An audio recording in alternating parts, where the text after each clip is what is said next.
Homeward Bound Daily Devotional by Ellen G. White. Prayer and a Revived Church, May 31st. And when they had prayed, the place was shaken where they were assembled together, and they were all filled with the Holy Ghost, and they spake the word of God with boldness. Acts chapter 4, verse 31.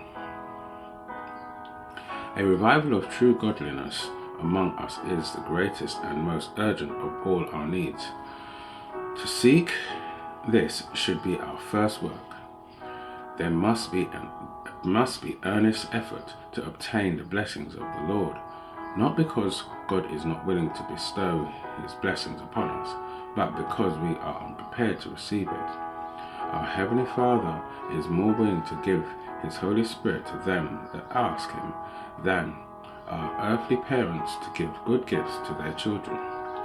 But it is our work by confession, humiliation, repentance, and earnest prayer to fulfill the conditions upon which God has promised to grant his blessings.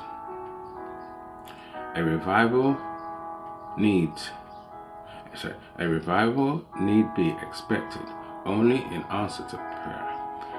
While the people are so destitute of God's Holy Spirit, they cannot appreciate the preaching of the word. But when the Spirit's power touches their heart, then the discourse given will not be without effect. Guided by the teaching of God's word, with the manifestation of his Spirit in the exercise of sound discretion, those who attend our meetings will gain a precious experience, and returning home will be prepared to exert a healthful influence. The old standard bearers knew what it was to wrestle with God in prayer, and to enjoy the outpouring of his Holy Spirit. But these are passing off from the stage of action, and who are coming to fill up their place? How is it with the rising generation? Are they converted to God? Are we awake to the work that is going on in the heavenly sanctuary, or are we waiting for some compelling power to come upon the church before we shall arouse? Are we hoping to see the whole church revived? That will not happen.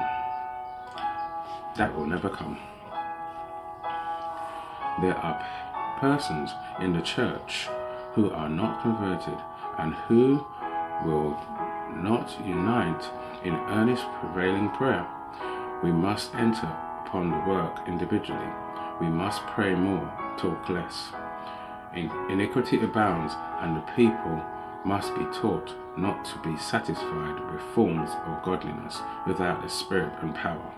If we are intent upon searching our hearts, putting away our sins, and correcting our evil tendencies, our souls will not be lifted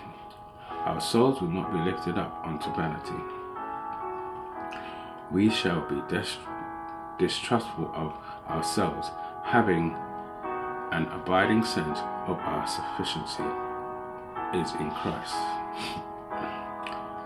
The great deceiver has prepared his wiles for every soul that is not braced for trial and guarded by constant prayer and living faith.